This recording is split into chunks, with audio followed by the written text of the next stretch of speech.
Hello and welcome to episode 162 of the Daily Sales Message, where every single day, even if I've got a cold and my voice sounds strange, I provide you with a piece of simple and actionable advice. It's designed to help you feel more confident and sell more stuff.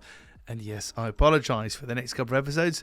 Till I get this thing out of my system, it's going to be slightly harder than usual to listen to me, so I do apologize. But the perils of a daily podcast, I just can't stop, and I don't want to miss a single day, even if I'm not feeling 100%. Anyway, let's get to business. Let's look at my notes here. Charging less is never the answer. Charging less is never the answer. That's the topic of today's podcast, and it's something that I call the low price fallacy. The low price fallacy.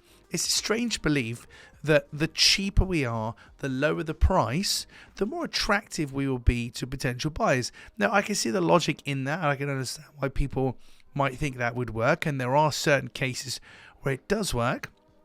But if you're struggling to sell, then you have to remember that discounting isn't really for attracting buyers, it's for converting people you're already talking to. Discounting isn't for attracting buyers, it's for converting people you're already talking to. So lowering the price, you're going to waste your time. And if anything, you're going to erode the profit from people who probably would have bought from you anyway at your full price, and now they're getting a better deal. Another example here is if you look in your cupboards at home, in your kitchen, all the food in your cupboards, you won't find that every single thing, 100% of all the things in there, are the cheapest budget value items. There might be a couple of things where you don't mind buying the cheapest, but there will absolutely be some things where you wouldn't compromise on what you spend. For me, it's things like meat and butter and toilet roll, etc. And that further goes to prove the low price fallacy. The fact that just because something's the cheapest doesn't mean we're actually going to buy it, or it makes it the most attractive.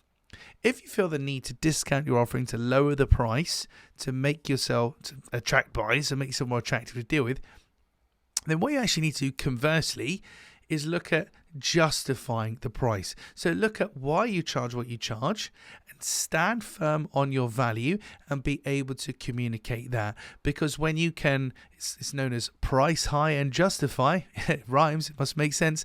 Price high and justify. When you can price high and justify, that's a lot more straightforward. I'm not going to use the word easy. It's a lot more straightforward than having to discount or argue with people. And at the lower end of the market, where people are spending less, we all know that those buys are a little bit tricky to deal with anyway. They've got, ironically, higher expectations that will push you harder, even though they're spending less. And yet when we have people who spend more, they can often be a lot more straightforward, a lot simpler to deal with. So the moral of the story today, if you can still hear me and keep up my crackly voice, is that lowering the price and discounting is not a guaranteed ticket to selling more stuff. It's not guaranteed to attract more buyers to you. If anything, it can ironically deter people from you, because we equate a lower price with a lower quality and a higher price with a higher quality. If you feel like you need to lower your price to attract people, flip it on its head and think about how you justify the price, how you explain to people and communicate the real value that you deliver and what they get for the money. Well, that's it for this episode of the Daily Sales Message, where my voice keeps topping out and bottoming out, so I do apologize. The perils of a daily podcast. Tomorrow, as I check my notes in my feverish temperature, is this: are you known for this?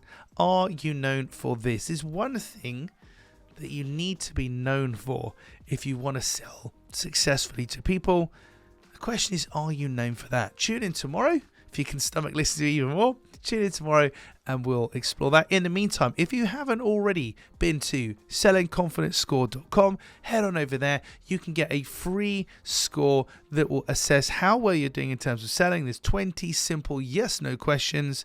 You'll get an understanding of how well you might be performing in 4 distinct areas of selling, and more importantly, you'll get a free action plan, some actionable pointers on things that you can do to improve things like finding buyers, closing, objection handling, etc. So head on over to sellingconfidencescore.com and you can apply for your free action plan. That's it for this episode. I look forward to seeing you tomorrow for another exciting and slightly croaky edition of the Daily Sales Message. Take care.